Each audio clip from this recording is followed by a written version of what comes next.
do we have? We have a gavel. Sorry. Okay, I called I this. called Yeah. the The December five.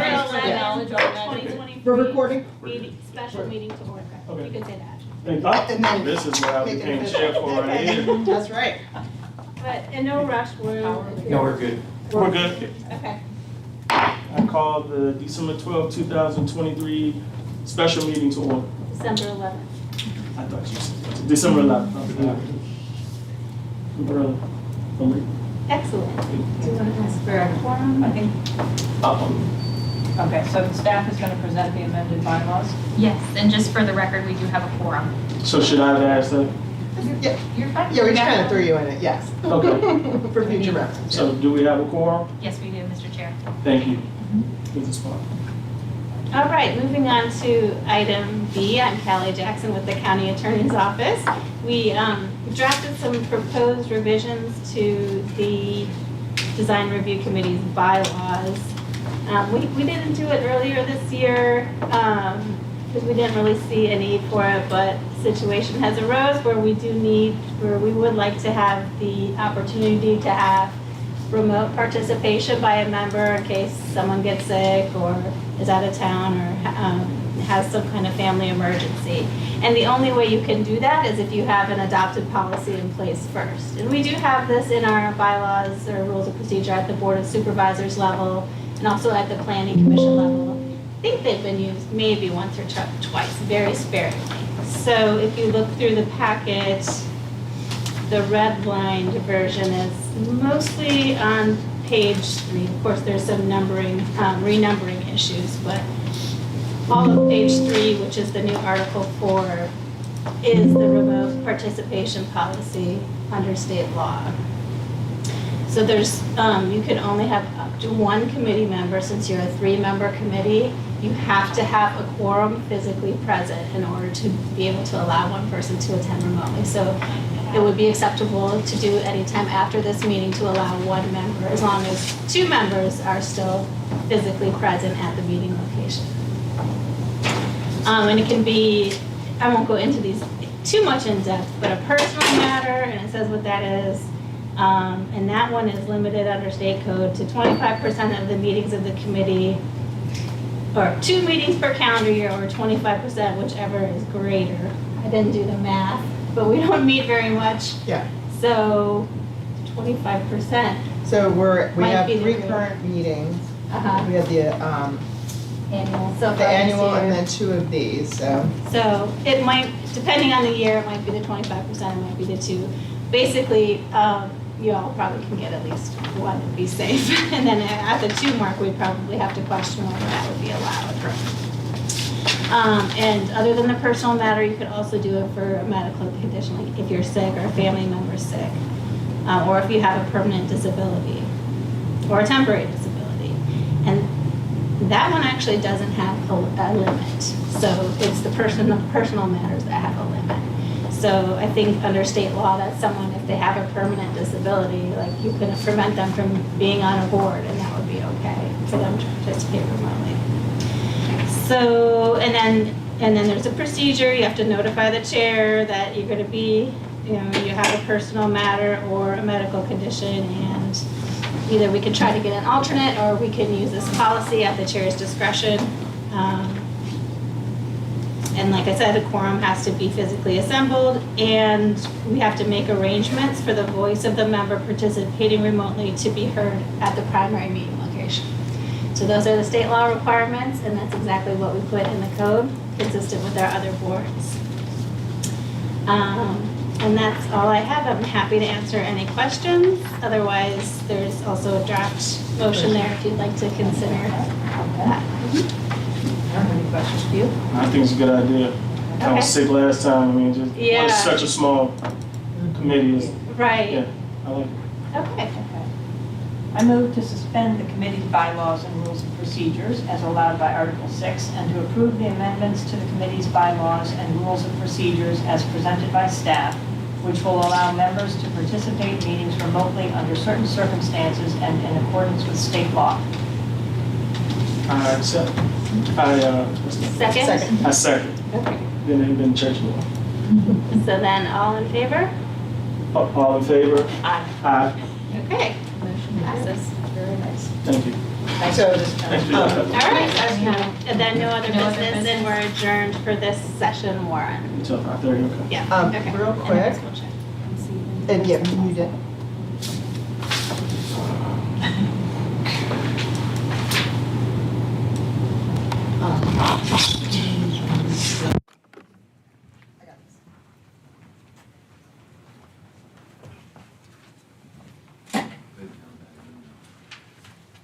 Did you were able to log in? Yeah.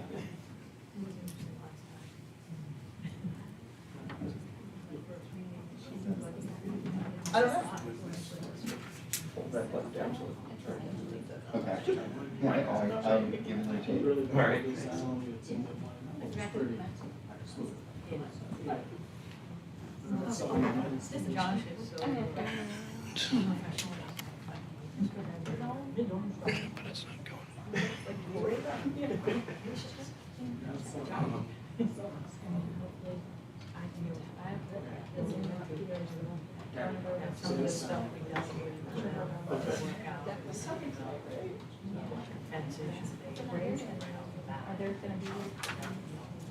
They're supposed to be. Did they think it was just? Okay. No, I called and they were like, if we see you Monday. They're just, Yeah. they're basically just going in and showing. Yeah, they're gonna go through the changes, read stuff right up. It's really good. So you want to join the meeting? I have some questions, but. I think this is my. Here we are. You did a great job. Yeah. Join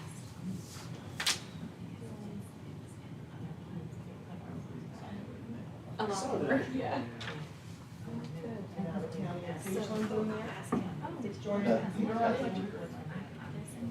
Yeah, I'm gonna let you take that. And then, so,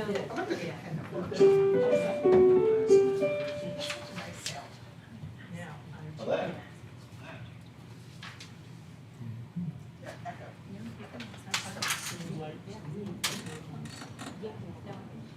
Police don't know who did that in DC, so next in the street, it's got that health shop. Okay. But, you know, if you look at the building, Reclaim host, Oh, yeah, they do. stay code. Just one thing for the. Yeah, yeah. So after. Then you're, yep. So, maybe call this one to order at 5:30? Mhm. And then Kathy can see that, secretary or whatever, Ms. Parker is in a forum, and she'll say. Hey. And then after you establish that you establish the here, which I think, okay, then. He has the link, Yes. correct? Yes. Okay. Okay, I perfect. shared your email with Okay, them. perfect. Then- And then, July. That's right. Oh, yeah. After we- So yeah, after that, then minutes, but this paragraph will come right here. And then once we- I will turn so my once phone I on. read this, Yeah, 8.5. So, Read this and then go to okay. Check. Do we vote on this? No, you don't need to vote. No. You have to say. Okay. Yep. Gotcha. Just kind of let people know yeah, that was. that they're going to be a voice and why they can't see the third person. Okay. Yeah, I just. Gotcha. Yeah.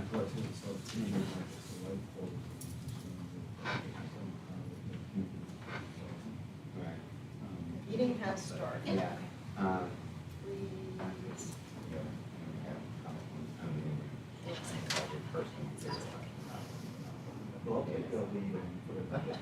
All right, thank you. Thanks, Bob.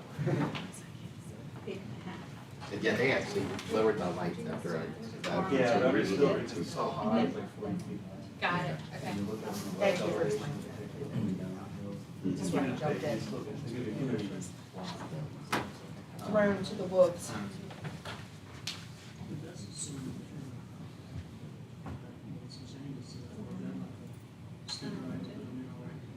Yeah. They had sent me it. So, and I'm not sent it to them. Well, we just, if they want to. By our, I think I Um, Oh, isn't that in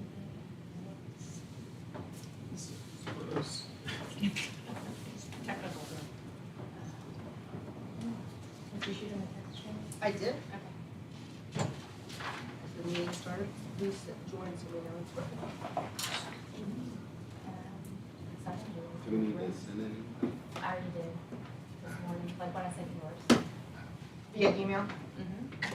We logged You in. should have gotten. That'd be great, that'd be very, very good, but I just didn't know. Okay.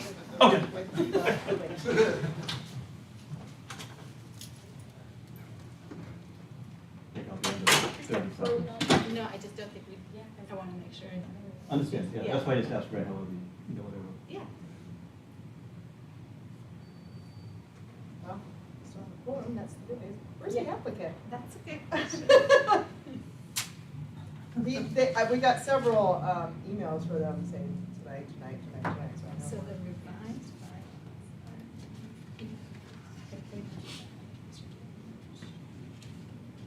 they're in this one. Right, but, in case you close out of this section. Oh, the original? Good night, The how are you? revised. Nice to see you all. Yeah, they're in the, they're in. Welcome back to the East Coast. You're doing lots of traveling here to Richmond, Virginia, aren't you? Goochland, Virginia, sorry. Hey,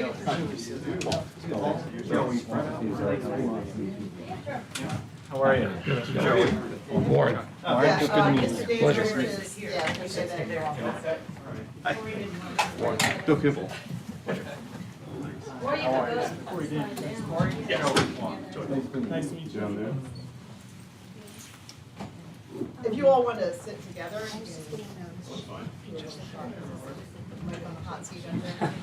So, they were during the classification. All right, so we're waiting for Mr. Gillespie to join. I sent Okay. Hi. So, and It's we'll cute. remind Yeah, them. it's cute. a good idea. I'm a quick learner.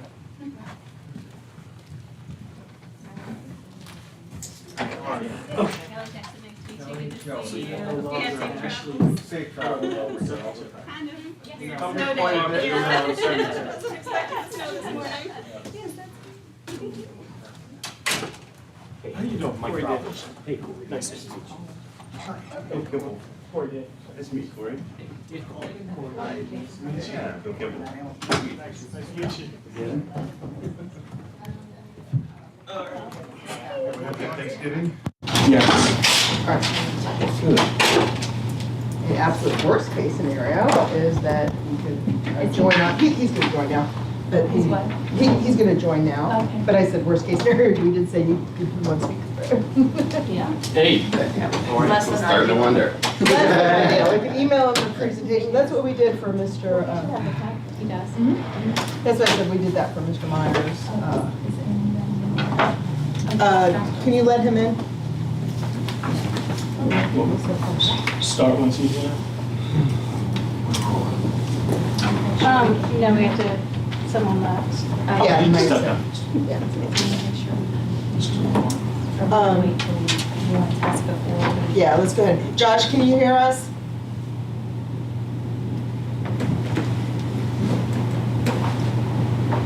Hey Warren, did you turn off like the volume over there in between? Because we can't hear Mr. Gillespie. No, I see. I thought you Do were. type in the chat, or like I'll text him. This happened to be the, is it Zoom or is it Teams? That was Teams. This one is Zoom. It's just boring. Are you chatting with him? Okay. I'm not texting, but I need this.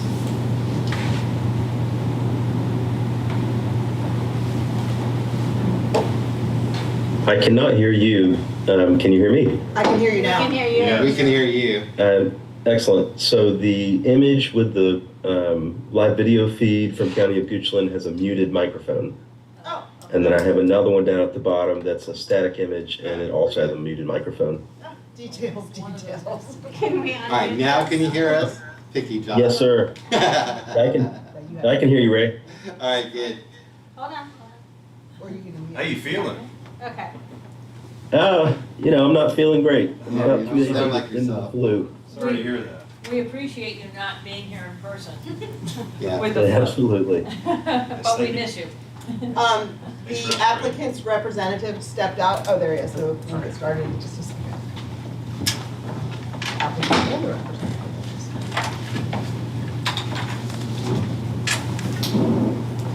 We good? Yeah. I think so. Are you good, Warren? Okay. You're about to call to order the Monday, December 11th, 2023, Design Review Committee, 5:30 meeting. Madam Secretary, do we have a quorum? Yes, sir, Mr. Chairman, we have a quorum. Thank you, thank you. Approval of minutes. Then we're gonna note that there's a Virtual remote attendee. participant. Yes, noting there's a remote participant, in accordance with the committee's remote participation policy as set forth in Article 4 of the bylaws and rules of procedure, which were amended prior to this meeting, the committee has arranged for the voice of Vice Chair Josh Gillespie to be heard during this meeting at which a quorum of the committee is physically present. In addition, the meeting minutes will reflect that due to a medical condition, Vice Chair Josh Gillespie participated remotely via electronic communication means from his current location at 1316 Autumn Breeze Drive, Oroville, Virginia 23112. Let's make sure we didn't lose Mr. Gillespie. Go to, Where's my participant? Participants. Anyway, he's still there. Okay. oh, he's still there. Can you hear us, Mr. Gillespie? He's muted, so. Can he unmute himself? There he is. I'm sorry, say again? I just wanted to make sure you could hear us before we move forward. I can now. There was a slight interruption. Okay. All right, great. All right. And now And so moving into approval of the minutes. we're moving into approval of the minutes. I move that we approve the minutes of October 30th, 2023. A second. All in favor? Aye. Aye. Aye. Thank you. The motion passes on a 3-0 vote. Our first item is District 4, COA 2023-11, application by SP Real Estate Holdings LLC, requesting a certificate of approval to consider design and parking exceptions for an automobile dealership on tax map 5932 FP7. The property is located at 12501 Broad Street Road on the south line of Broad Street Road at the Goochland County border with Henrico County and within the Centerville Village Overlay District. The property is zoned B1 Business General with proffered conditions. The COA is required by County Zoning Ordinance Section 15435. Good evening. For the record, I'm Ray Cash. I'm Assistant Director of Community Development. I should note that I shared two concern comments. One I sent to you this afternoon, but it's regarding the lighting plan for the deck. The other is in regards to the comments that came from the County of Henrico. Should that committee have any questions that they just to walk through, just let me know. Okay. Pull this down. Here we go. We'll go over quickly again a little bit of what we went through last week, just what the committee can do for the purpose of this committee. Again, is for any certificate of approval, there are certain things the committee should consider with that, and that should be the design for the entrance corridor or village center overlay. Consideration of walls that have the same architecturally harmonious materials, color, texture, and treatment. A combination of architectural elements for the structure could include lighting, landscaping, roof treatment, or other character applicable to the corridor. And the structure and design of the building and elements of the building should not be designed to serve as an advertisement or a commercial display or exhibit exterior characteristics likely to deteriorate rapidly or to be temporary, or short-term architectural aesthetic applicability or acceptability rather, or otherwise constitute a reasonable foreseeable detriment to the attractiveness or stability of the entrance corridor. You consider applications that are appealed by the applicant to staff. You may approve the application or deny it with conditions. Either way, required for compliance, including conditions to delegate approval authority to staff, which the committee did last month, and we'll go over those. You may also recommend suggestions, do anything that you've seen submitted tonight. we will require applicants to resubmit plans to address any changes or conditions imposed by the committee tonight. What you're really looking for is you may grant reasonable deviations from the design standards if the site's topography, configuration, or other unique circumstances prevent full compliance with the requirements. And to do so, you may impose conditions to accomplish the purpose of the requirements to the maximum extent possible. So this case is before you tonight, was before the committee back in October, on October 30th. The committee did take some action as well as delegated some responsibility to staff and the applicant to work out together. The first three items in white, architecture, building character, building materials, and roof treatment, they are coming back before the committee. The items in yellow, we worked out conditions and some requirements with the applicant, and I'll just show you what was come forward from the applicant just to show you that what's been worked out between the applicant and staff as we go forward. This case is on the border of Henrico and Goochland County in the far eastern portion of the county. This right here is the county's booster station that's on the site. As you can see, this is M1 zoned area that's really part of part of West Creek, and across the street are a couple commercial buildings also zoned M1 that also have had to go through this committee as well. As you can see, this property is pretty constrained. There is a utility easement that is shared between Goochland and Henrico that really bisects the property. There is floodplain up in this upper portion. As I mentioned before, this is the county booster station that's here. That's essential for moving utilities into our county here. A little bit of sloping topography for this site. And if you look in this picture here, as you can notice, there is in Henrico County a mixed-use development that includes some townhouse apartments, and some will be up on the front, will be some commercial and other type of service uses along Freddie Broad Street.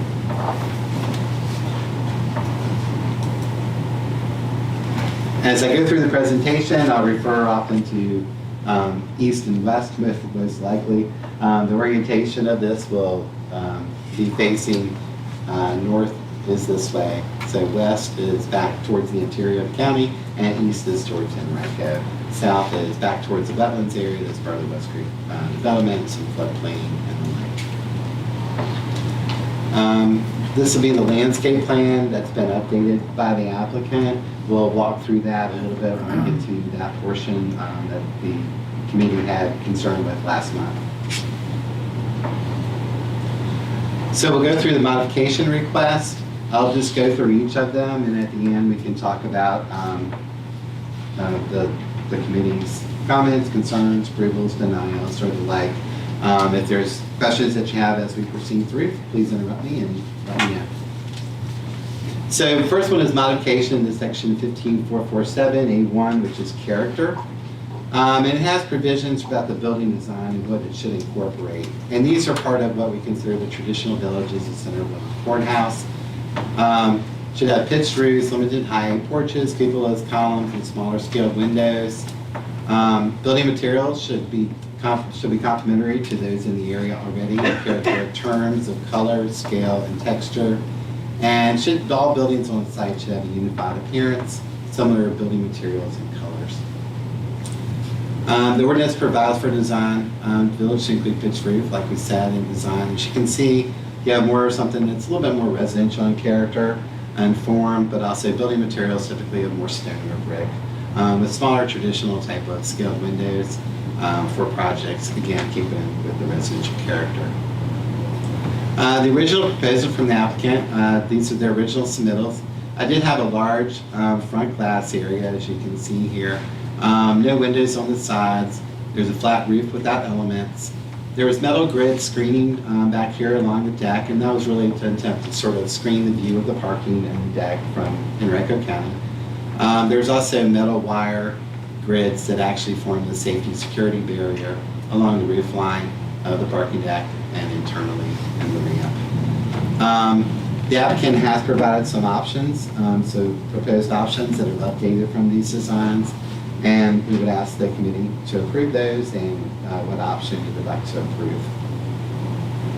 So option one, update elevations. They reduced the glass percentage along the front. I'll walk through that. The applicant's provided a good diagram to show us those.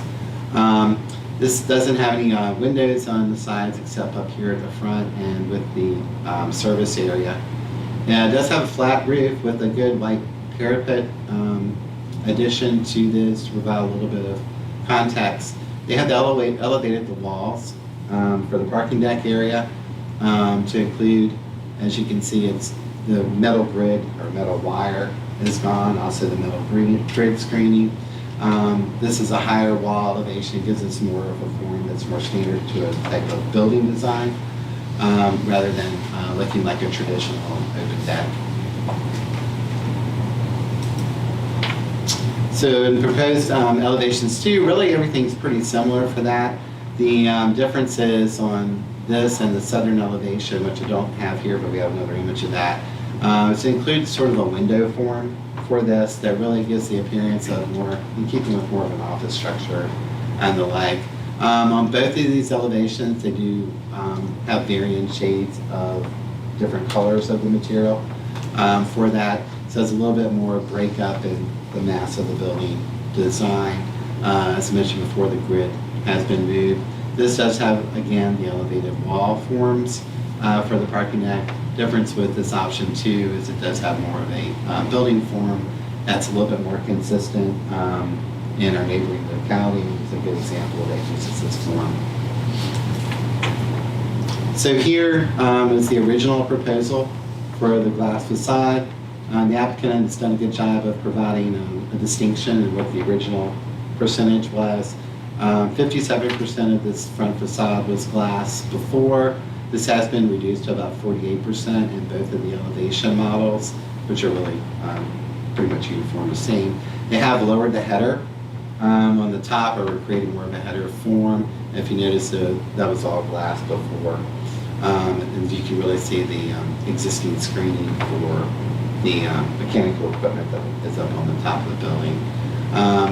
Part of the conversation, the applicant can show this as well with them, was really noticing sort of the view shed of people that are on this elevated portion of the showroom here to look down. Lowering the header much further really destroys sight lines and prevents some of the openness of the form. The columns, as you notice, are wider in this proposal than they were in the original, and you have more of this form here that provides. It doesn't look like it's just glass all the way to the top, so it is a little closer to some of the comments that came from the committee last month. So the second part of this modification one is related to building materials and character. Buildings are expected to have complementary to the village overlay in terms of scale, color, and texture. Typically, we talked about this, typically in the areas brick, stone, and some cementitious siding. Colors are most commonly earth tones of tan, brick, brown, or gray. Typically has similar or smaller, rather, material patterns, typically more traditional brick forms and stone forms. Also, we expect to have architectural relief to break up building mass when that occurs. We've got some images here of other buildings that have been approved within the overlay. Differing materials, in this example, breaking up the building mass. Same thing with this form, but more of a gray stone form. This is more of the tan to browns. And the Chick-fil-A has recently built, has the tan colors. So the original proposal, facades were generally glass accented with blue or white on the front with a gray grid here on the back of the building facing east. Large block pattern design.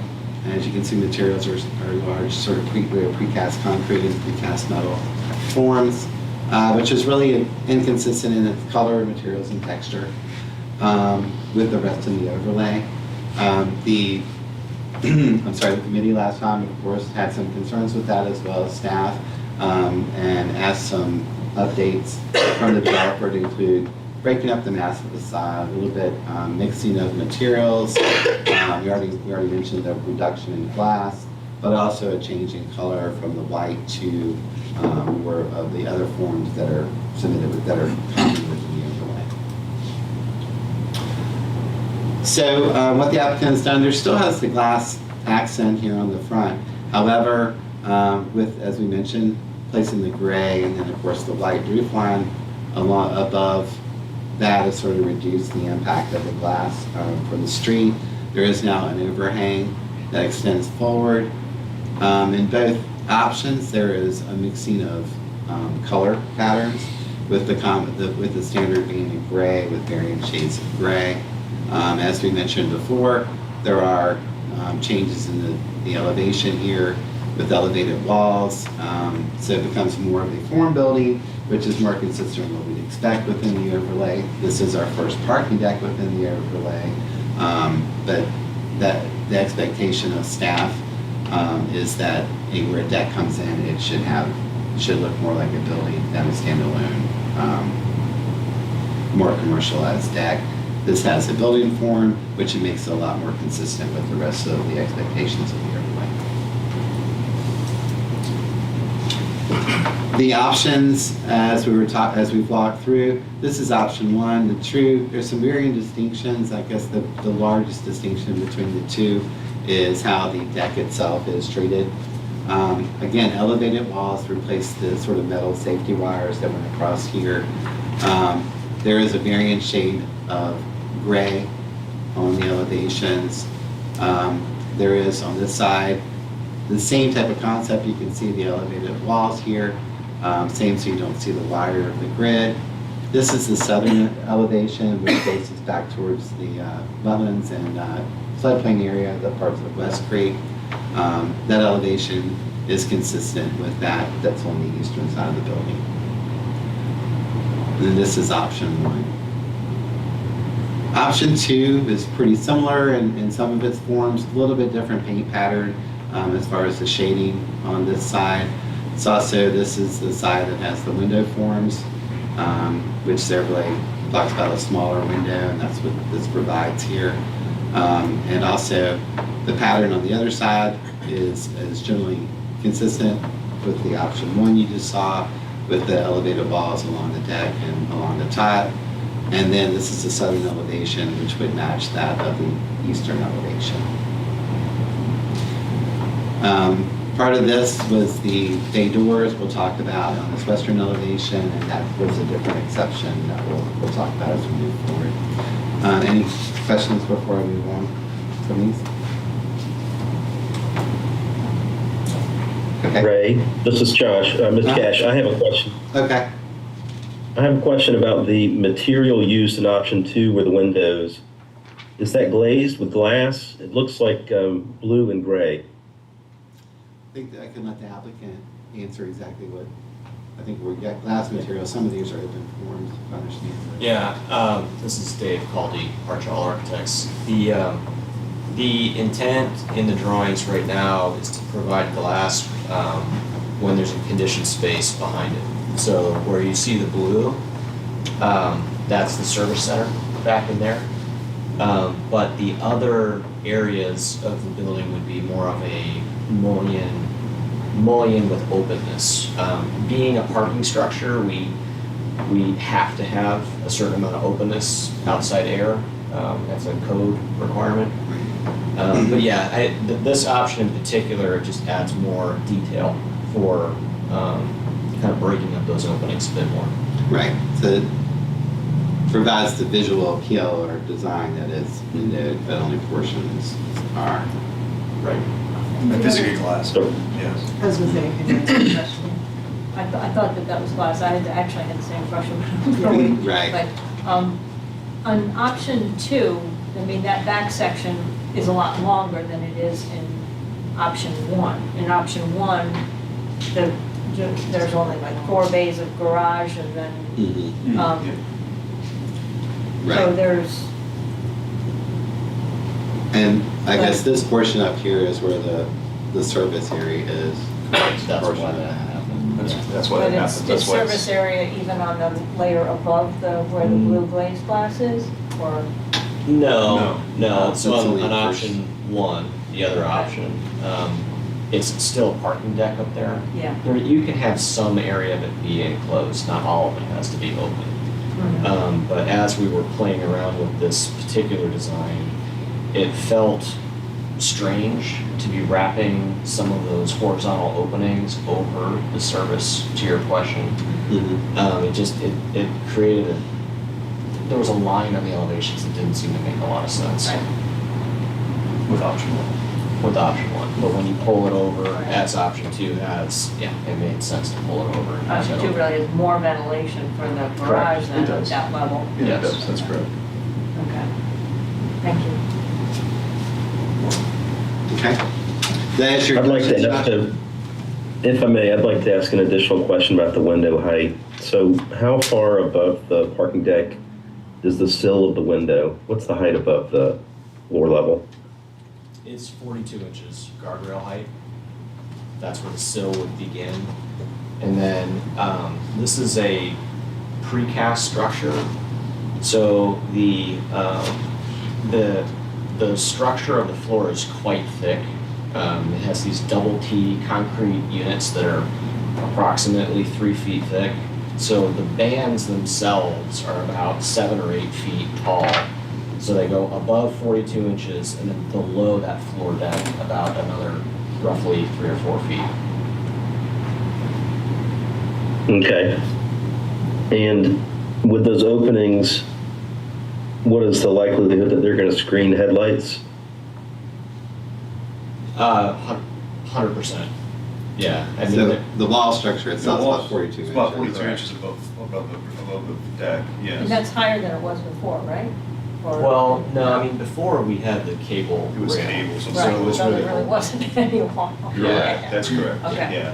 So the cable rail, the top of it would have been at 42, but it's all open, Right, right? So yes, you see okay. headlights. And this, because of all the walls here, you shouldn't see any headlights. Well, unless you park a Unless, raised pickup truck. Which would of probably some have kind. trouble in that deck. You have. Yeah. Is that, Okay. And the That's wall fair. on the That's top fair. level is also 42 inches? Same thing. yes. Okay. Yes. And then, and how high are the lights on the top level? You were talking about. 8 feet and 10 feet. Okay. I guess the 8's towards the Henrico side, 10's towards Eight's about the middle, we can pull up that light plan later, but about the middle of the parking deck is where the 8's end. We tried to do a visual of that too, to make sure that no light penetrates beyond the wall. So we created wall height around the perimeter of the garage, so, light doesn't go beyond it in the projection. So we kept those at 8 foot, and then as I got closer to the west side, they got up to 10 feet. That's the tallest. So there's only 2 rows on the parking deck. Right.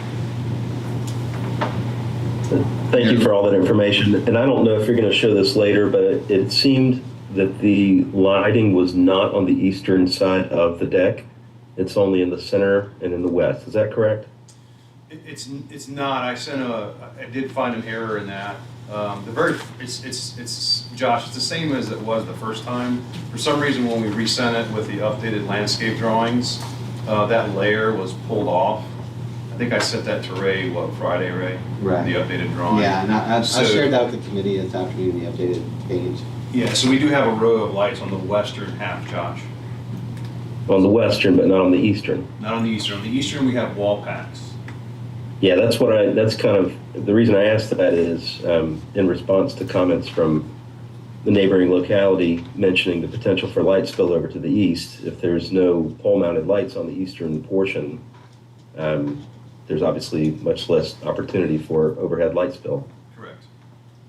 Thank you. You're welcome. And Josh, just to clarify, those lights are not very tall that are on top of the roof. I mean, as we were talking about, they're 8 feet tall, 10 feet tall. I mean, if you were doing a normal parking lot, I mean, you would have much taller lights. So there are more poles in this particular case than we would have if we had taller poles, because the shorter the pole, the light doesn't go quite as far. Yeah. Right. And I guess to explain even further, right, or on the subject of the lighting, if you look at the lighting design in the specifications for the lights, the intent are for these lights to be dimmable from a perspective that after hours, these would be dimmed down to a certain percentage, less than 100%. It would only come up to 100% with occupancy sensors in a security situation. So there was an intent to make sure that, we maintain lower levels dusk till dawn. And that is a requirement of the overlay, that those lights be dimmable, turned down after when they're closed. Also, that they can act or come on for security reasons for that. Yeah, very good. Very good, thank you. I appreciate the, I understand and appreciate the intent and what's been presented. The comment was that the light was to be, the intent was that the light would be contained within the area being lit. So just, again, also for the record, to kind of get this into our proceedings, what is the elevation of the wall height above the deck at the top level? That was not real, it was a little hard for me to read in our packet. How far above the roof deck does that wall get elevated? Is it 6 feet, 4.5 feet? What is the height? I think you're still 42. It's still 42. Yes. Right. Okay, so it's 42 inches, 3.5 feet. 42 inches. Yes. Okay.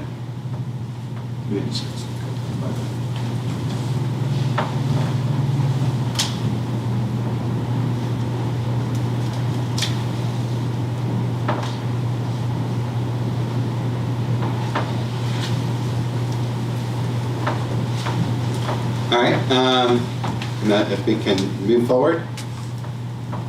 Okay, request 2 was regarding building materials, as we sort of talked about and danced around already in this discussion. There are the building requirements or material requirements that is looked for in the overlay. I would note that for, trim and like glass can only be used as an accent material. The roof, of course, this was set up to be designed for a pitched roof environment, so of course those materials that are utilized are those you'd expect to have with a pitched roof design. The applicant does propose the concrete panels, glass, metal panels, and sprayed concrete veneer on the columns. Trim would be some metal panels and flat roof with liner, and of course the concrete of the parking deck. This was the original proposal by the applicant. Staff has just labeled where those materials were. The metal grid, which is no longer in the proposals, toward the rear, concrete panels, metal panels, and then the glass with, of course, the liner. The materials are generally the same. There's been modified in form and provision here. Concrete panels again, metal panel, glass with the liner on each of these elevations. The pattern is a little bit different than it was previously, a little bit smaller forms in different places and the breaking up of the building mass. However, these precast concrete panels, metal panel, let's see, the metal grids disappear, sorry about that, or something that would be subject to approval by the committee for the use of these materials.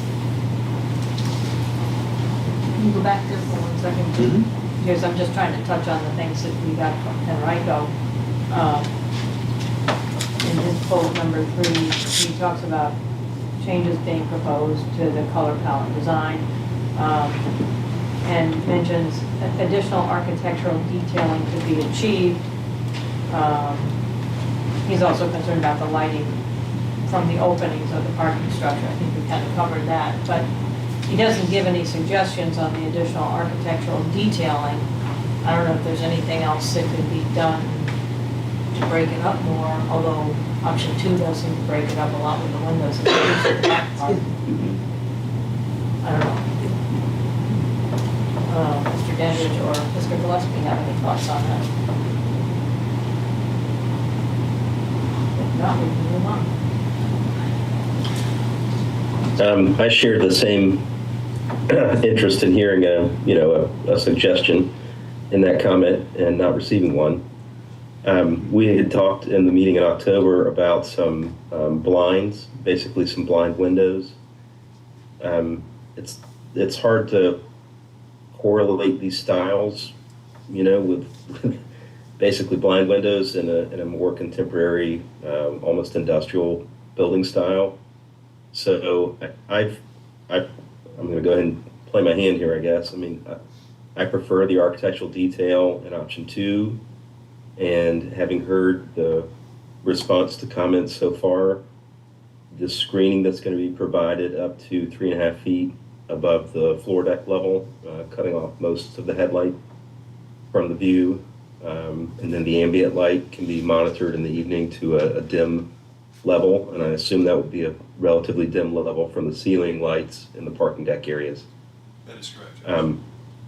Thank you.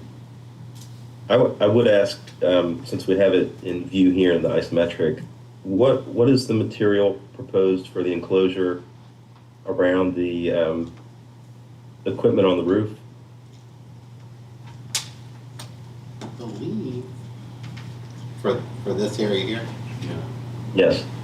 I believe child precast concrete again. That's not precast, no. There's I a, can't remember, but I can get to this elevation. yeah, I think we listed that as a cityscapes. That's, yes, skidded scape The screening. material. That's right. So the cityscape system is it's a more of a lightweight panel system, has a metal frame, and the panels inside can slide and open. That's how you get into the area. Okay. So Yeah, I've it's- seen those. I know what it's- you're talking about. yeah, it's For kind of- maintenance, it's easy. It's It's not a really plastic gate. material, ultimately a plastic wall paneling material.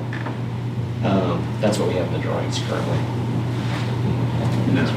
Just on the And outside. what is the height of the frame?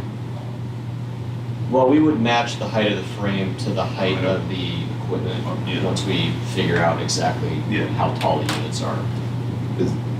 There'll be a condition, it It'll has to be- be screened. Yeah, it would be at or just above, slightly above the height of any equipment that's on the roof. These actually hang off of that equipment, so it'll be tall, it'll be as tall or taller than the equipment that's on the roof. And we presume that's a 6 to 8 foot range? They shouldn't be that tall. They would be somewhere 4 or 5 feet off the roof. Okay, thank you. Yeah.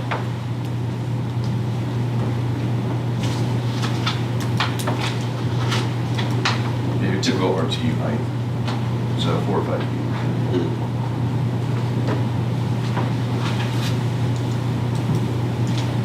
Okay. The next item that was still before the DRC to consider was modification related to the roof treatment.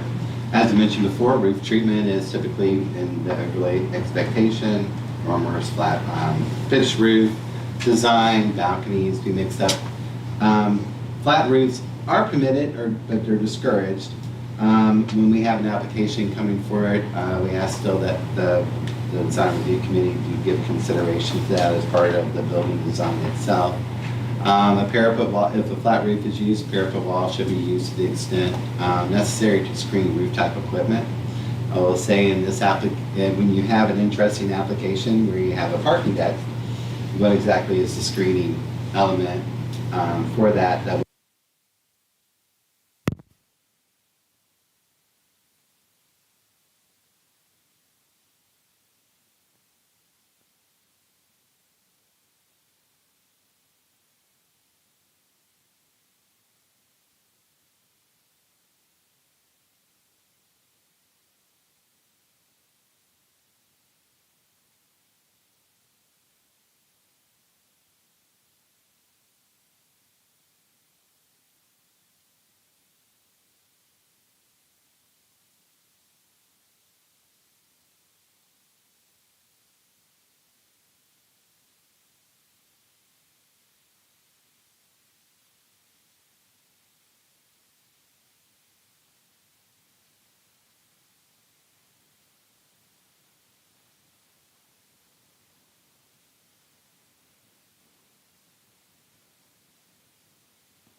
as we mentioned, the yellow area here is really the parking deck for inventory.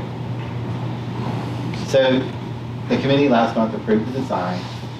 Staff had also recommended originally that there be higher growing shrubs along the Broad Street frontage to minimize the view of the parking. The applicant has done that. They've updated the shrub material to be a species or two species that actually can be maintained at a higher height. The original proposal was really a smaller growing shrub that would take a long while to get to the height we'd be looking for. In the conversations, they were also asked by the committee to provide additional landscaping within the area, specifically these these parking islands. And they've also, as mentioned before, they've extended the walls up on the parking areas for the parking deck to minimize views and impact. Additionally, part of the screening related to the bay doors we will talk about, the applicant has provided a series of low walls within this plan that also further sort of shield the massive parking that's really in the front of this building. And so staff is accepting of the landscape change related to parking. At the previous meeting, the applicant originally had proposed a vinyl coated chain link fence, which is not a permitted material in the overlay. In discussions with the committee last time, the applicant, while we were here in the meeting, agreed to do a black cast aluminum fence, and they have also worked with staff, both planning and utility staff, to get correct, and it'll be up to a 8-foot fence for that, and so no further action is needed by the committee. This also does have landscaping across the front of it, as we talked about last week. And if I may add, we also recognize some additional screening. We added some landscaping on the west side of the drive. Right, oh, well, that's right. Yeah, Bill's good to point that out. This is going to be some evergreen trees that goes along. This is where the fence is going to be. This area over here, landscaping had been missed last time. Bill caught that before and added it in there for us, so that's good. And then the last item is modification for storage and equipment, and really this related to the bay doors. Those should not be faced towards Broad Street Road. In the proposal, there are 3 bay doors facing Broad Street Road, which will require modification. We've had some previous examples in the overlay to include Valvoline, Tommy's, where they provided some low walls shielding the bay doors or the openings.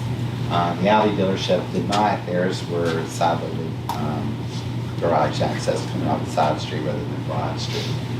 The committee did ask that they'd add some mitigating walls and landscaping similar to the other applications. They've also, the committee also looked to have an overhang over the bay doors, and staff was to approve those plans, work with the applicant. So this is the original proposal. The applicant has modified for their series of low walls within the buffer. They've added additional evergreen trees through here. There are taller growing shrubs that are, we talked about it, provided in the landscape plan. The view is partially screened or obscured from the east, of course. And they've added this overhang over top of the bay doors. Again, as previous slides showed, they addressed the walls and the landscaping. I also have another image of that as well to show the walls. Let's see. So here's the stone wall section. They have worked with staff to make sure we found the correct material that matches what's across the street in the other approvals. So we'll be consistent with neighbors in the overlay.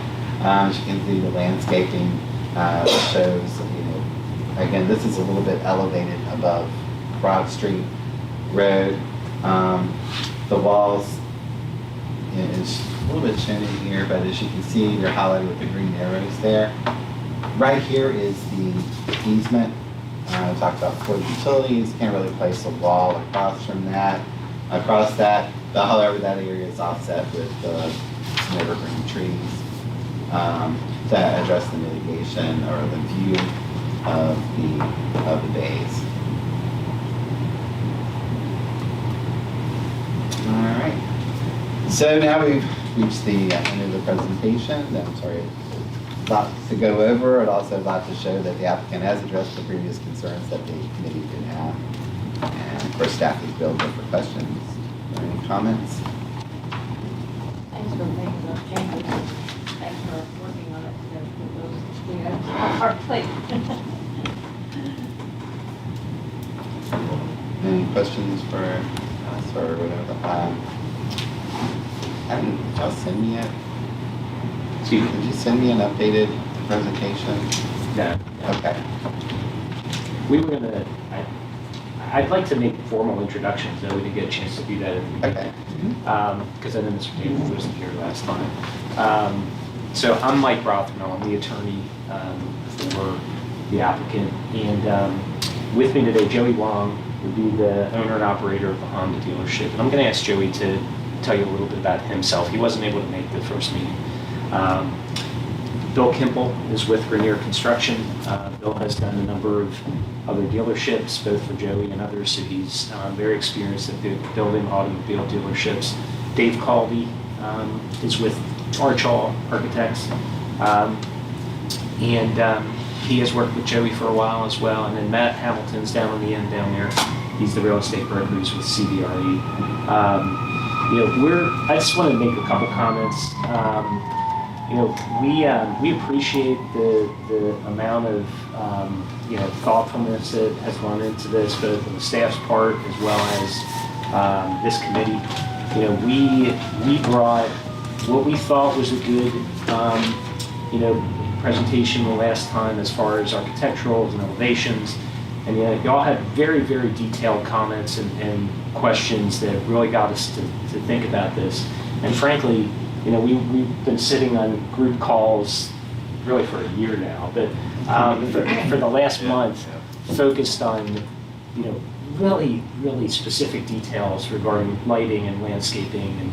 And we one of the last calls, we said, this is really a better product now. And we're really excited about the way it turned out. And frankly, it took some of those questions and comments from this committee to get us to focus on a couple things that didn't jump out at us initially, but we think we've put together a really good, strong, offering at this point. We've been going at this now for almost a year and 3 or 4 months. We first met JD and Ray and staff, and we've had lots of trips down here. We've gotten to become regulars down at Bella Cecilia. Joey and Bill and Dave, all of whom are from Ohio, have really gotten to like Goochland. And it's interesting because we were talking about the fact that when they were first looking at the site, which is right there, in what most people think is Shreveport, right? But then when they came out here for the first time, and that was first of many trips out here, they really got to feel what Goochland is about and what most folks are concerns are out here, and it's been a long process, but a good process. We've had a lot of interaction along every step of the way here, Planning Commission with the staff, with the board, and so we feel like this, while it's been a long process, we've gotten a really good end result here. We're happy to answer any questions. If there are still some specific comments, what I was going to do is just allow Joey to give you a little bit of background on himself, because he's got a real good story and a good track record. I've made the point to other, when we were before the Planning Commission, when we were before the board, representing a lot of developers. I sometimes come in and sort of make the presentation, and the person developing the site develops it and then gets out. Right? They put it together, and they don't really have to stand behind what they've put together. Joey's going to be there. I mean, you're getting Joey as the long-term user of this site, so he's invested in this, not just at the beginning, but through this, through the as long as that dealership is there. And so, what I'd like to sort of do is have him just give a little bit of background about himself and talk about his history with Honda, because we mentioned this at the last meeting. when you have sort of national users like Chick-fil-A, like Tommy's, you will often see that they have certain requirements and standards that they won't flinch from. And I noticed that with some of my other, national clients. You ask them to change the architecturals and it's moving heaven and earth, right? Because they have sort of a brand that they want to keep. And we knew that Honda has certain requirements as far as they want to see glass and other things. And Joey was able to go back and sell some of these changes to them and get them to buy off of these things. So I just want him to tell you a little bit about himself. And then I was just going to have Dave, to the extent you wanted to, sort of walk through the changes that we made and just sort of explain them. Ray did a really thorough job of doing that, and that's probably a result of the fact that Ray has gotten to know Bill and Dave really well. Because we've relied on staff to sort of work through these things and vet them before we've presented them to you, right? Because we wanted to make sure staff was okay before we presented the options to you. So I guess with that, I'll ask Joey to just give a little background. Perfect. Thanks, Michael. Good evening, everyone. We're glad to be here again. Honestly, I do remember the first trip that we came up here, and we were in this room, and meeting Jamie, meeting Ray, meeting everybody. It's been an amazing year and a half, or year and a few months. You feel more like 2 years, but at the same time, let me say this: it's been a great process. My quick story is, I grew up in a small rural market in Ohio. My father earned U.S. citizenship by practicing medicine in a rural market. So back in the 1970s, the United States needed specialists. My father's an obstetrician gynecologist in rural markets because a lot of our specialists wanted to go toward the metro markets. So I grew up in a town called Ashtabula, Ohio, and really it taught me a lot. Really, it taught me about doing business in my own town, about having respect from any different diversities, from African Americans, the Asians, the Caucasians, but also from the farmer to the doctor. It really gave you an amazing upbringing. And I bring this up a lot because it is who I am today. My father wanted us all to be doctors, so I have a younger brother and a younger sister. And why? Because he wanted us to be educated and respected in our communities. Today, I am a dentist, so I did graduate from dental school at Ohio State. But honestly, I'm doing what I love. I was a car fanatic as a kid, and I sold cars for summer jobs when I was in college, and did it all the way became a used car buyer through college and through dental school. About 2 months out of my graduating dental school, I had the opportunity to buy a new car store. My dad, who delivered to Chevy dealers 3 girls, his Chevy dealer was passing from pancreatic cancer, and he brought it up to my father to say, hey, we know your son's a little car fanatic, why don't you buy our dealership? And that's really how I got my start. And there's a little bit more to it.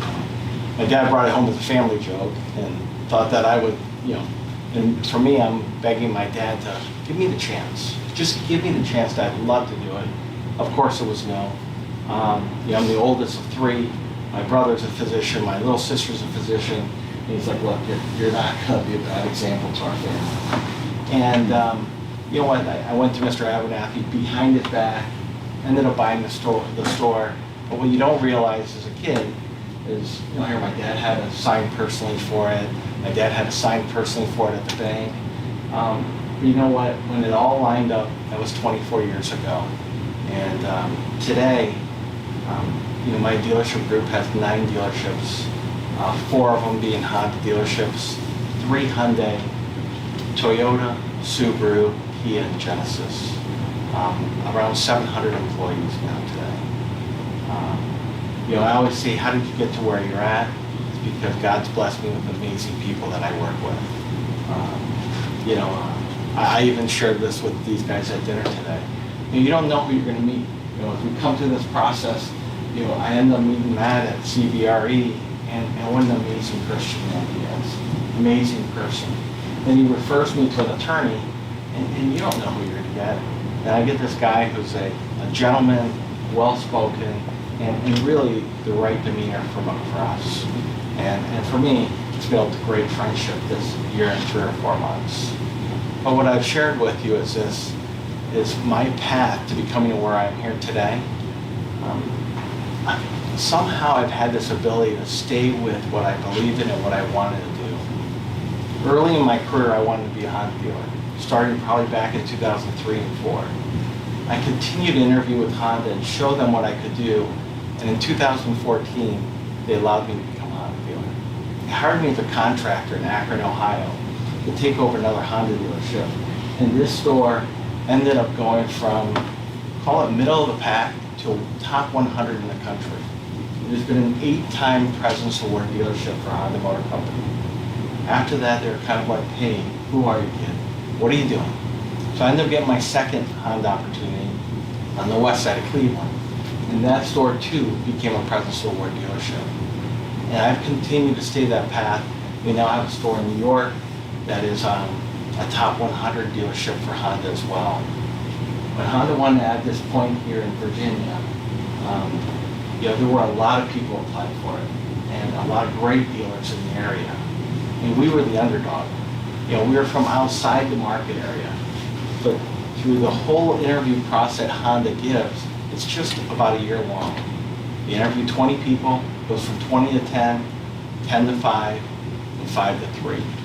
And we were that finalists. And I still remember people at the national side of Honda saying to me, Joey, don't be disappointed if you don't get it. You know what, there's a lot of really good applicants, but we're rooting for you. And at the end of the day, Honda ended up giving me this opportunity.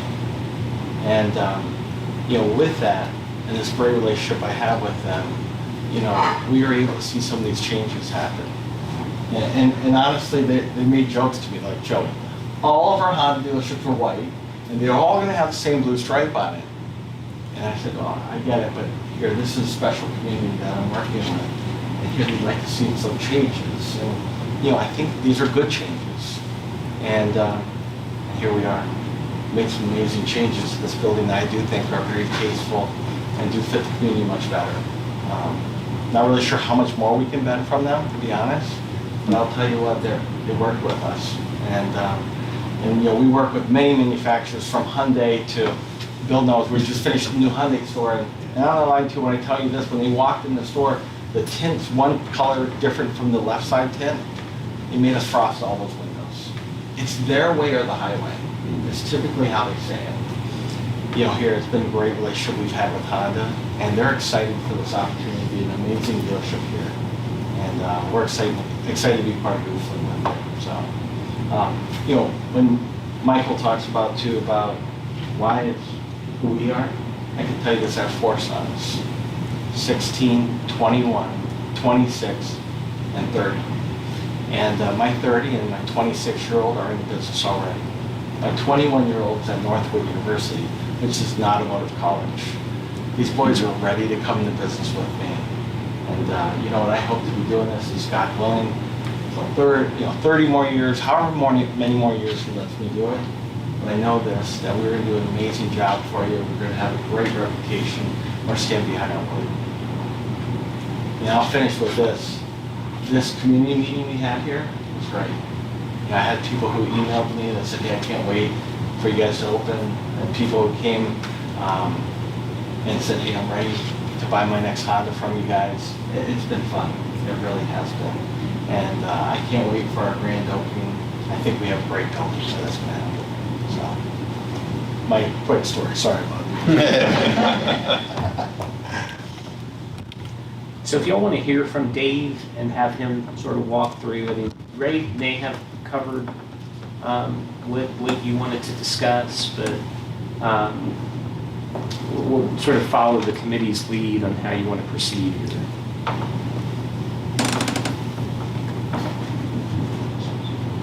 I think most of it's pretty clear from what Mr. Cash went over, and I think it is an improvement. I'll have to ask Mr. Gillespie what his thoughts are on the front. I think big differences were made on the sides, not as much on the front.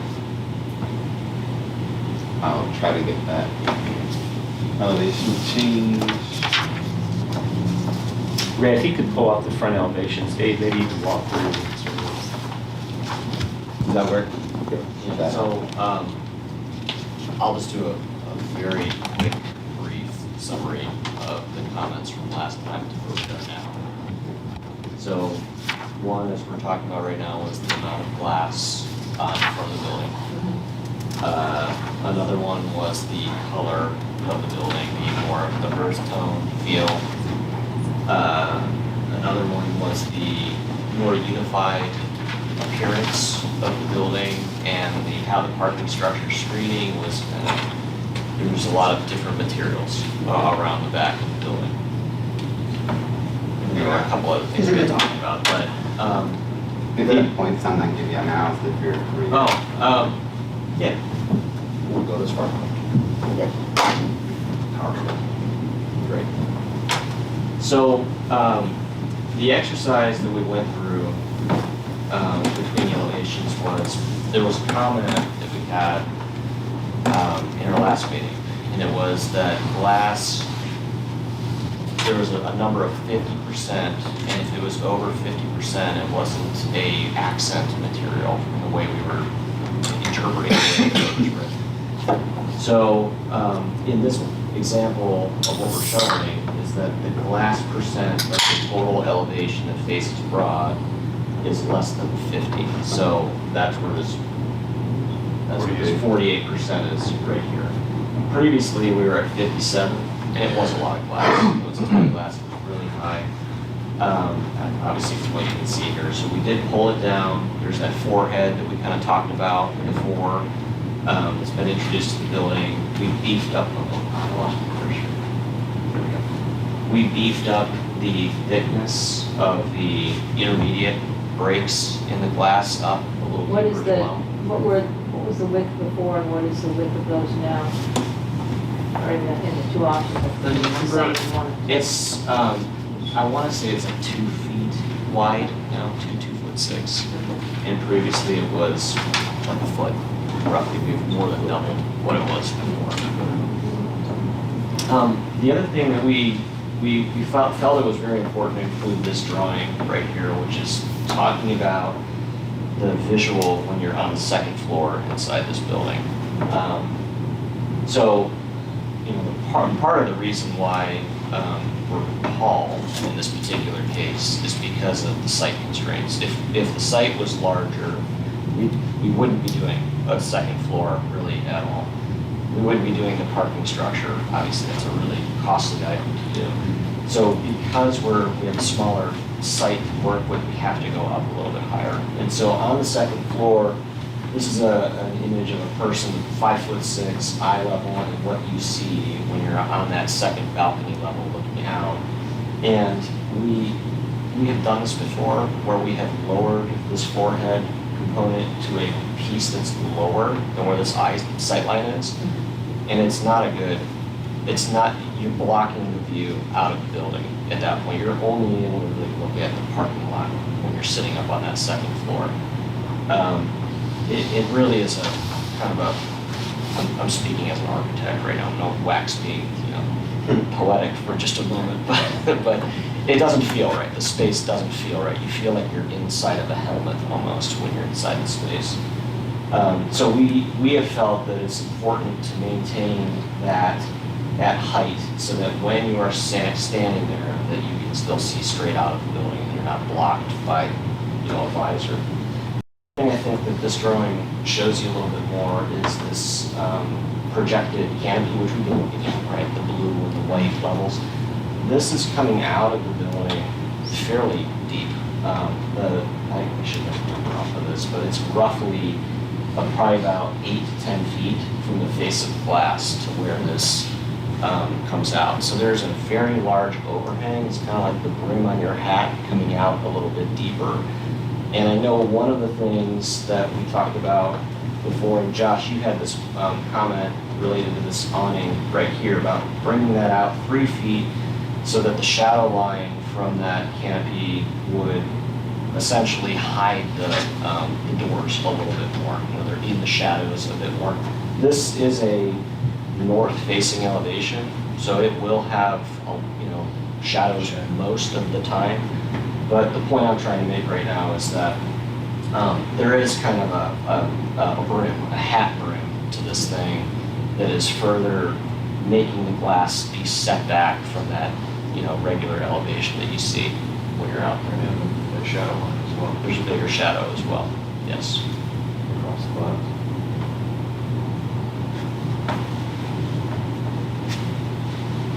Is an option 1 and 2, the smaller top part, is that, I had thought that the new parapet was the same dimensions as the rest of the roof. So was that the screening or is that another, or is that the parapet and I Right misinterpreted? here, No, right above it. this thing, Yeah. that's the screening around the Oh, okay. mechanical units. Okay. Yeah. Yeah, if you look at an elevation, that parapet level is the same around. That's, you're seeing the Right. garage. So if you're at that eye level, you'll see the screening as well. And the screening is white? The screening in here would be in gray. That'd be great. Yeah.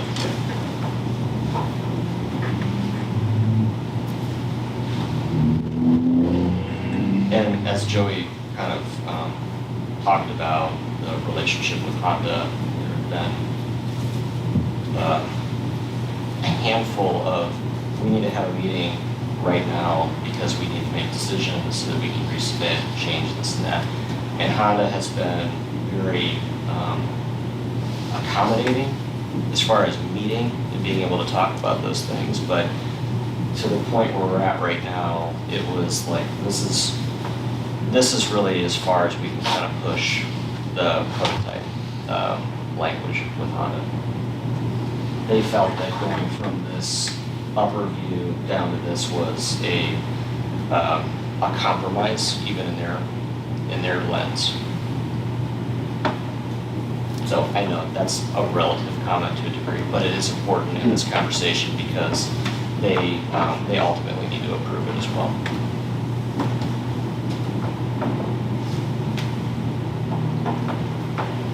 But I will just say, just kind of echoing a little bit, I don't have a good at some of the 3D views, but You have 3D views? I think they're, Do you need did those? y'all see them somewhere? I think they're in the presentation. okay. There we go. This is good. But the product is better. It is better. I think that the feedback that we've gotten from this committee has made the building a better building ultimately. And quite honestly, that's the reason why you have these zoning committees, is that because people care about what the final product would be like. It's not about just checking boxes. It's about making sure that the character and everything ties in. So I think that this is a prime example of why zoning committees are important, just generally speaking. And I'd say that's a kudos to you guys. But we all agreed that once we got done, we said, wow, this really does look and feel better. It's been, the design has been elevated.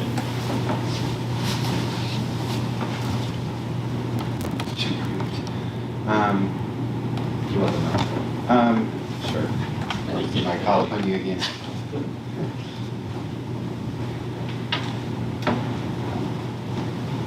You want to do the citizen comment? Yeah, if there's no more questions, or whatever, I know that we did have a citizen submit an email that's here. We would like to hear from him as well. It's up to you. Just one question, I mean, is staff comfortable with the percentage of glass on the front now? There's not exact breakdown of what that is. I mean, that ordinance does provide that a glass should only be an accent. It's not However, an accent. it's less than 50%. I think when we look back at what had been approved with the Audi dealership, that reduction, it's still,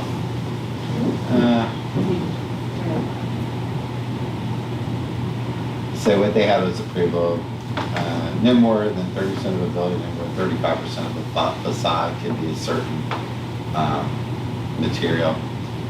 It's what their breakdown was for their front facade of that building. And you see they had a similar provision where they brought the header down for this. again, their building was, it's a little bit different building orientation as far as what their layout was. Real close to the roads, bathrooms at high, their level, there's a lot of differences Yeah, between the two They properties. have landscaping in front of theirs. Correct. So they've got the bay doors on the side. That's correct, yeah, we have quite a bit, so we have about a 7-foot elevation difference between the road and where, our elevation's gonna be with the building.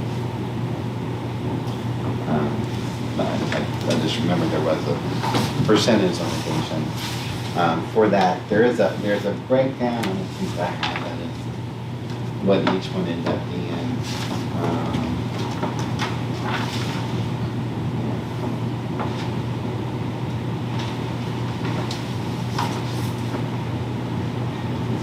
But that was a consideration. So you come out about 35% was sort of the maximum of the facade to be that. If no further questions, we can open up for citizen comments. Great, thank you. My name is Paul Costello, and I'm happy to hear that this is evolving to be a better product. And welcome you to Goochland County. And I also appreciate the Design Review Committee and the thoroughness and thoughtfulness into some of the questions. I think one of the things that I continue to be a little bit confused about, Ray, could you bring up the west view elevation? Can you state your address? I'm sorry, it's Sycamore Creek Drive in Minnetonka. The west, looking at it from the west view. Looking at it from the west. That'll suffice. No, that's the old one, but. Okay. Sorry, I have so many different versions. That's fine, that There would you be go. great. That shows you better. So, just a couple understanding the basics. What is the elevation from the ground to the top of the 42-inch wall of the top deck? Roughly, I'm guessing 45, 50 feet? 32 feet. 32 feet? I believe that's correct. I have dimensions here, just give me one second.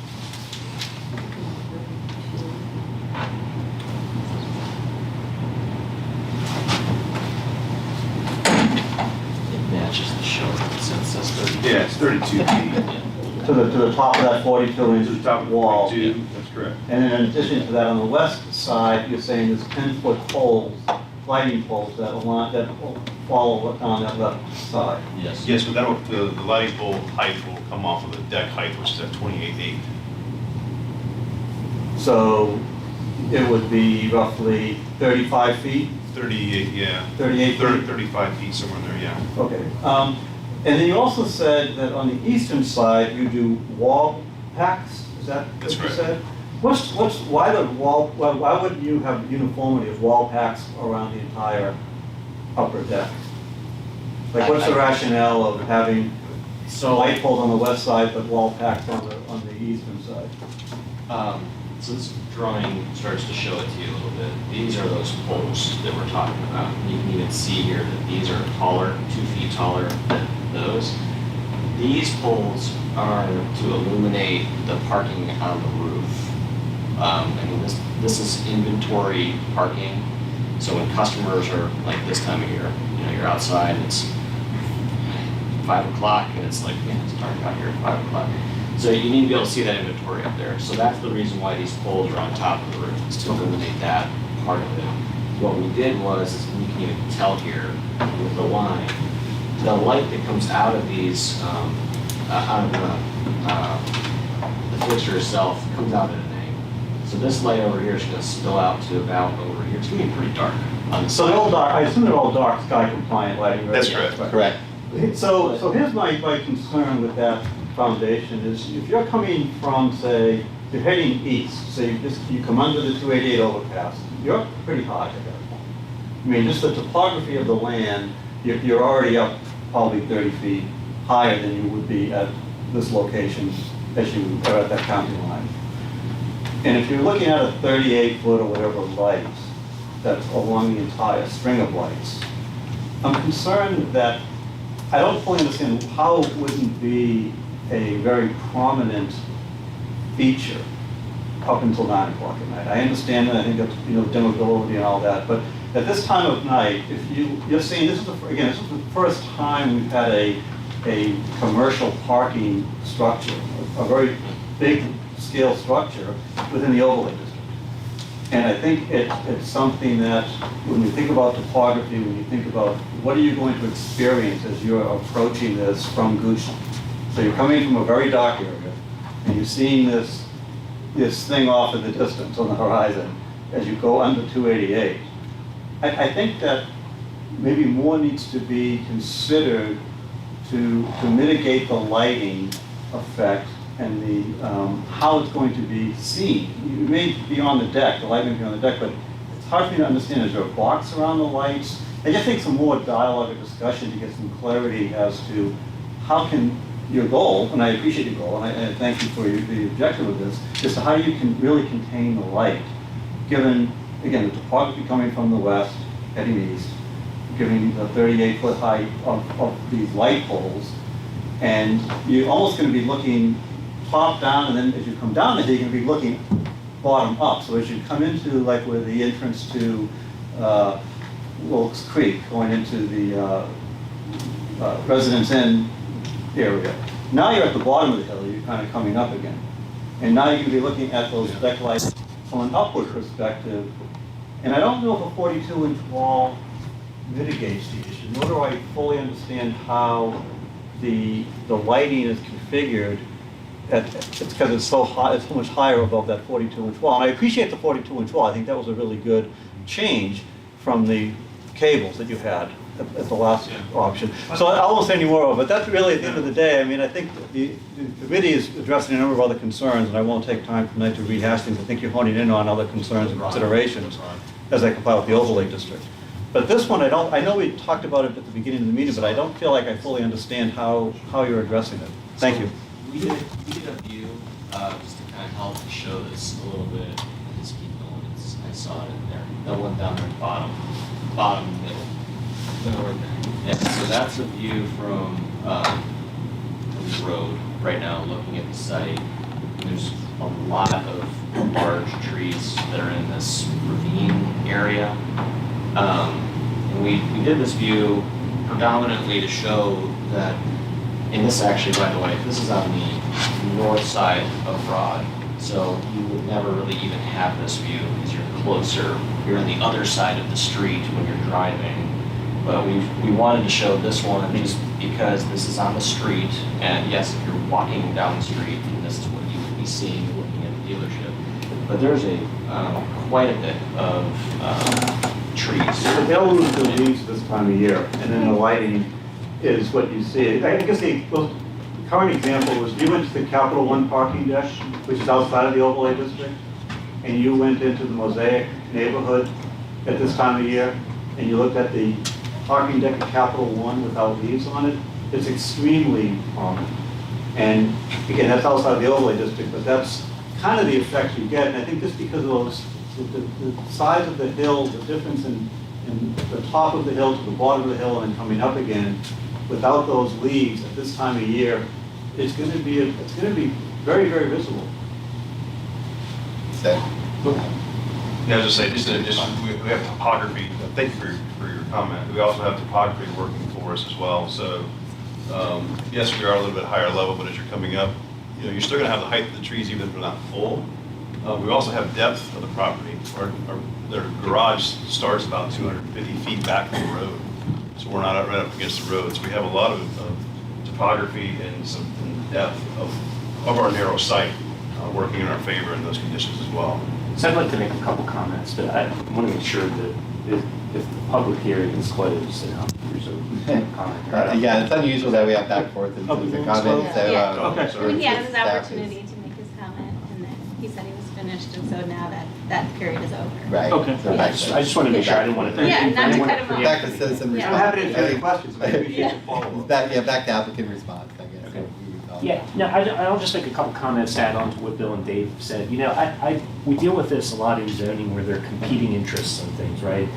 We'll have certain projects and planning will want tons of landscaping and shrubbery right at the building, or outside the building, and then the police will come in and say, well, wait a second, all those bushes are places for people to hide behind as employees are coming out late at night. So you have these sort of competing interests between various parties and agencies involved in reviewing it. The same goes here. We're trying to balance with respect to the lighting, which we're talking about right now.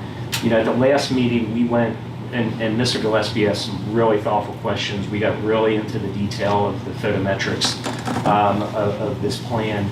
And, we have to light the deck from a security standpoint, for just a visibility standpoint to see what's up there. The lights are dimmable at night. We've tried to sort of compete the comments that we've gotten from all, or we've tried to balance the comments that we've gotten from all sorts of sides here. The community, the staff, Honda, and we think we've gotten a pretty good compromise here. When I think of the comments here coming sort of from 288, which you'll see from the overpass, this is a commercial district, and when we came in here initially,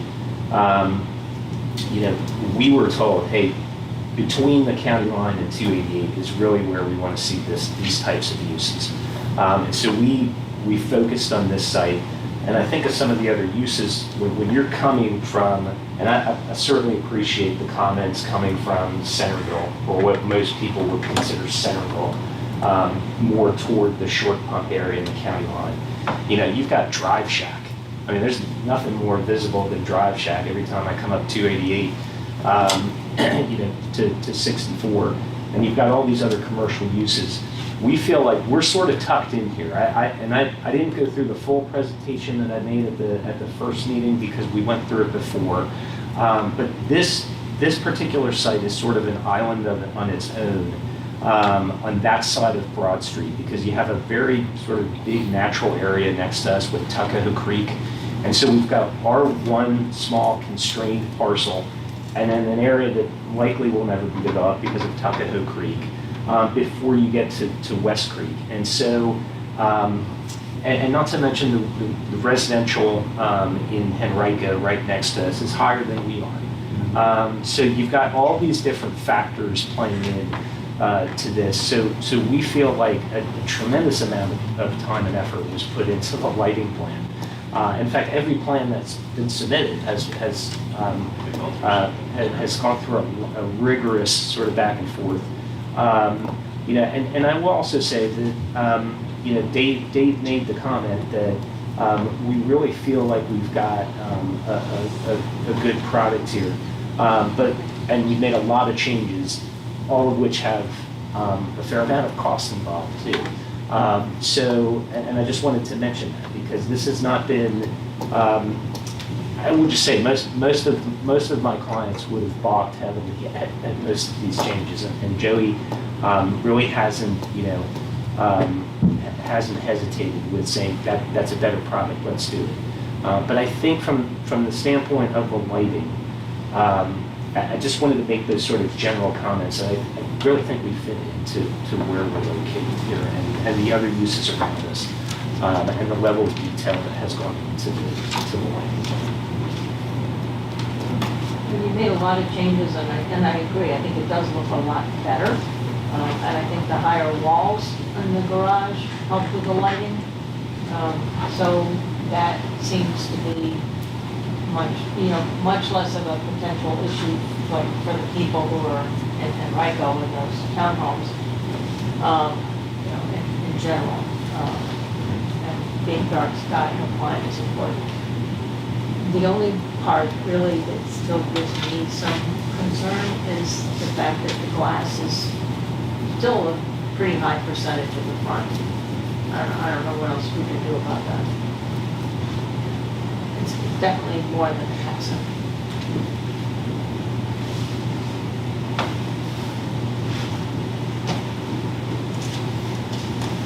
I will say one thing, it's an improvement from what Honda Motor Company has done. If you've seen all the designs before this year, we used to have this big oil can, metal Lucabond structure in front of it. and they changed that, right? They thought that this would be more, fitting and more up to date. And so you've seen a lot of the buildings have changed. This would be the first one on the East Coast. And I'll tell you what, that oil can for all of us, it's prominent, and it's big, and it was something that was a big argument that they really wanted to keep. So if there is a positive, this is a brand new design building from Honda, designed out of California with a lot of different thoughts in mind. And I know that they've gone one extra step here of reducing the glass. It was a big step for them too. And I think it really does really look good. And we have a lot of landscaping in front of the building, and it is at a different elevation. And the only other thing I'd add to that is, like, when you look at the Audi dealership, I'm not sure you really can make the argument that the Audi glass is an accent either. It might be slightly less from a percentage perspective. What we've tried to do, whereas Audi just has this sort of huge area of glass that they've sort of wrapped with, we've tried to break it up a little more, right? We've tried to increase the width of the columns, and Dave's done a good job of sort of giving more of sort of a header and sort of different colors and texture, and so sort of break up the front a little bit more. It's also, Bill and Dave made a good point as far as you often don't think about how the building is oriented and how the sun's going to impact that on certain uses. In this case, facing north makes a big difference, right? Because the sun's going to, if you think about it, rise into the right, goes sort of move behind us and set, towards Centerville. And so that sun's always going to be behind the building, which is going to cast some shadows, which is going to, I think, make a difference of what you're looking at. So we would, I guess, sort of suggest and ask the committee to sort of look at this in light of the other auto dealership that is here, and that is Audi. And I don't personally, and maybe the architect can better articulate this than me, that I don't consider their glass an accent either. It might be slightly less percentage-wise, but I think I actually, I think we sort of have more, more interest architecturally on the frontage. Yeah, the variation in depth, which is good, whereas Audi's building is still monolithic, it just happens to be different materials, but I think it was 30% glass? But it was a little different because it wasn't considered an accent either. That was part of the material considerations they had to come through. But they just limited to 35% on the facade. It varies. Again, and that was sort of a condition unique to that site. Part of the approvals they worked out for how were they modifying, because they were asking for modifications to the design standards, and that's how it's addressed in that circumstance. And since it's there, everyone's familiar with it, driven past it, you know what it looks and feels like.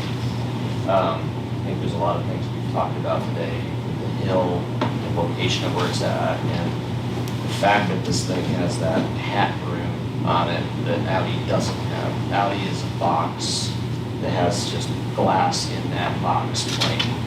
This building has, quite frankly, some expensive cantilevering, horizontal structure that's going in front of the glass, which will add, it's something to consider with this conversation that we're having. When you look straight on it and you look at it, yes, you see that, but there's this, when you're actually experiencing the space, there's quite a bit of canopy that's out in front of that thing. That's the shadows. Yeah.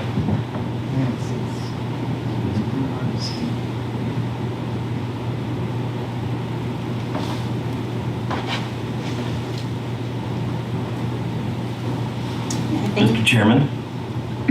Yes. So me? Yes. No, I'd like to make a comment or two. Okay. First of all, to the owner and to the owner's team, a very competent design build team and his representative. Good job working with staff and with your corporate partner to get to the point where you've made the changes mostly to the site plan layout that mitigates many of the architectural exceptions that are being requested. So, compliments to everybody for working well together and taking a little bit of extra time to get to this meeting in December, which we saw in October was going to be more than, 2 or 3 weeks to be able to pull this together. So compliments to you all for doing that. I'm satisfied with the glass facade for the reasons being discussed right now, or the percentage of glass being revealed or concealed by some of the articulations that have been placed onto the building facade. I do prefer option 2 for the additional details for the windows or open window set, appearance of windows in the open section on the eastern elevation. I have concerns about the elevated deck and the views from our neighbors. Looking down on a parking deck and an open parking deck, and we discussed that last time. I would be interested in a discussion about elevating the wall to 4.5 feet instead of 3.5 feet for the parapet on the section around the eastern end, and if that wraps around the south and west to make it whole. Be interested in some discussion on that. It is a difficult view to obscure, as you said. They're always going to be looking down on this site, so it is what it is, whether it's an open parking lot or whether it's an open parking deck. And then lastly, this is, again, Mr. Costello, appreciate your correspondence and being here in person. I believe that the long view from the road, it is a site that's elevated about 15 to 20 feet above Tuckahoe Creek, and when you get through the intersection, there's definitely a little bit of an opportunity for a long view, not from 288, but more local to that. And I believe that the dark sky lighting with the reflector cutoffs is going to achieve that together with the existing trees along the floodplain area that will be preserved and obscure that view.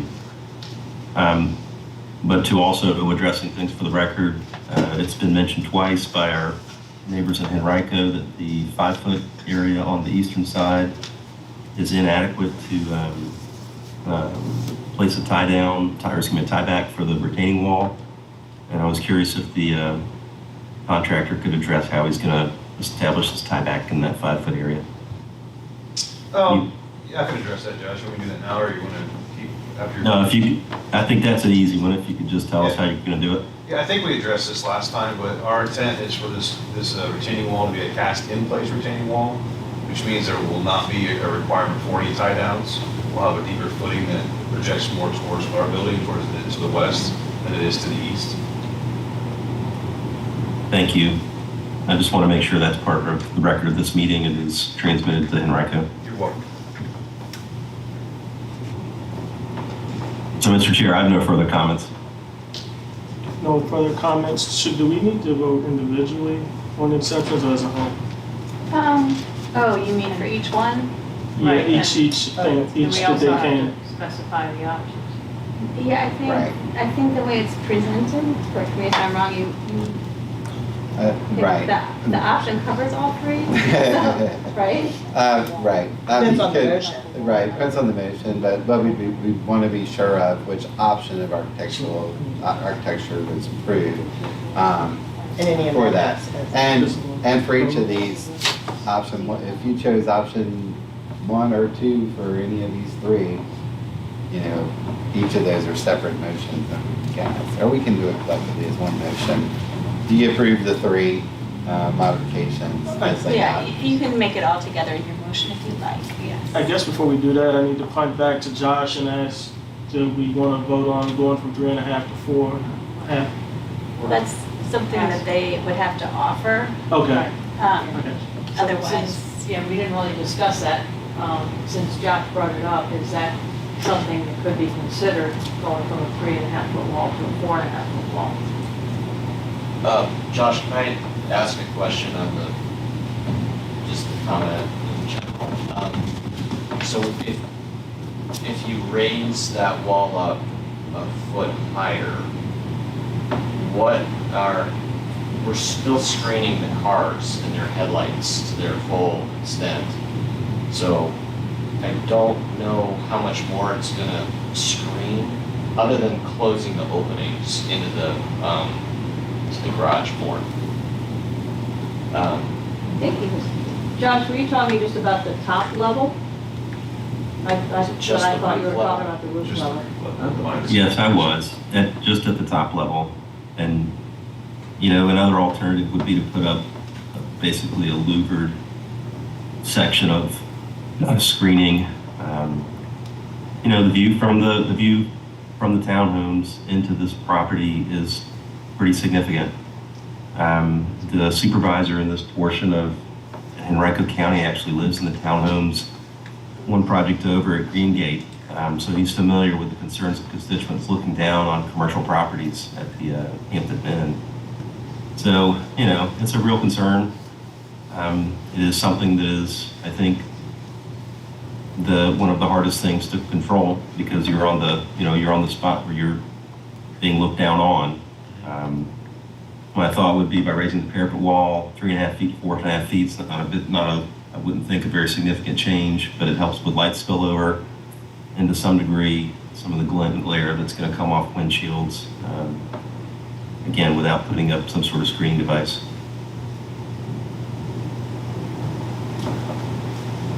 Hey, John. This is Joey Wong. And, here, I'm willing to work with you guys to do what needs to be right. I'm okay with it. So let me say it that way. Let it be if we put, like you said, some plastic or some kind of material on top of that 3.5 feet, or if we raise the wall 4.5 feet. I'm looking at Bill while he's shaking his head. Yes, I'm trying to read his mind right now, but yeah. It's structurally, what's up, Right. what can you do structurally also?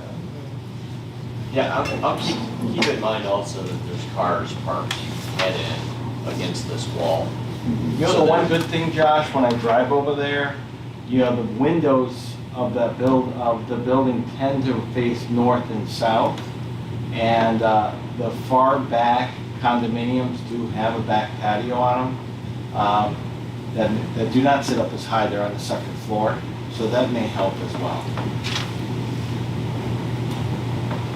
And I just wanted to clarify that I don't believe there will be much issues with people in the apartments and a lot of people standing on the roof looking down at the apartments. I would agree. I mean, this is a car inventory lot that is, it's the product up there. This is a conventional parking structure that has people coming and going in that regard. And the fact that the cars are parked up against the wall, there's not even a walking area, on that backside. I think the people and the views looking down, that should be very, very minimal. Yes, you will potentially see somebody every once in a while when they're parking or looking at a vehicle. Okay, thank you, Dave and Mr. Wong. Again, the concern is looking in, not looking out. So that's the screen. You get a little additional light blockage by having a little extra height from the ground level. So thank you for your responses. Absolutely, Josh. Thank you. That's something that we could delegate to staff to work with them on? That's what I was gonna ask, is that something we can work with staff on? Right. You And wrote that's- options, we work with Yeah, staff on that's- Right, to be clear, and for each of you collectively, understand if you want staff to work with us, work with it, we're gonna make sure we understand exactly what you're looking for. So we're looking probably about an additional foot of height to be accomplished, either through raising of the existing, concrete wall there, or some other type of alternative. I think somebody mentioned shuttering, but I can envision some other type of louver material or something up along that top edge. Concrete's probably, extending the wall is probably the top one, but to give them some alternatives. Josh, would that be okay? Correct. Okay. So really, they're 42 inches now, we're looking to go up to, say, 4.5, so 54 inches or so. Right? That's what 4.5 feet. So, okay. So if you're okay with that, that's staff will, if you would delegate that for staff and we'd be able to work that out. That would be on the eastern wall. Just the eastern wall. Correct, Josh? Just the eastern? I'm fine with just the eastern wall, correct. Okay. We need to make a motion to, Yeah, I so- move that we delegate, working with the builder and owner on the height of the eastern wall. Or whatever design we end up with. Okay. And it's only the roof parking level that we're talking about. Raising the height about a foot, coming up the mountains and determining what will be a good fit with the design character. So I guess there's a couple ways we can go through this. So we'll need you to make a motion on, what's on the floor now, I guess, is the how to deal with the wall height. We don't know which option you're Correct. thinking. Well, we have to- And if the 1 through 3, 2 and 3 are acceptable. So, you know, if you want to wrap it all into one, does that say, so like Yeah, keep option going. whichever. Sounding good. Yeah, that you're good with, you know, for Okay. number 2, 3, and then add that extra. So I don't know if either of you had I know what Mr. Gillespie said as far as which option, so if either of you have a preference, if you want to agree or offer something different. I agree. I think option 2 looks a lot better because the back of it really doesn't look so parking garage-ish. Because honestly, the metal screening was creative, but not really in character. So I like option 2. So knowing that Josh does too, then I would move that we would approve option 2, including, which would include requests 1 through 3, because those are not approved, with the stipulation that they work with staff to come up with a way to raise the eastern wall on the roof parking deck. I second. All in favor, say aye. Aye. Aye. Thank you. Thank you. So, anything else? Other business? We have no other business, and the last item is adjournment. We will adjourn. Thank you. Thank you. Thank you, Josh. Thank you. Thanks, Josh. Way to build that window. Yeah, 'cause we just drove. Thank you very much. Take care of yourself. Yeah.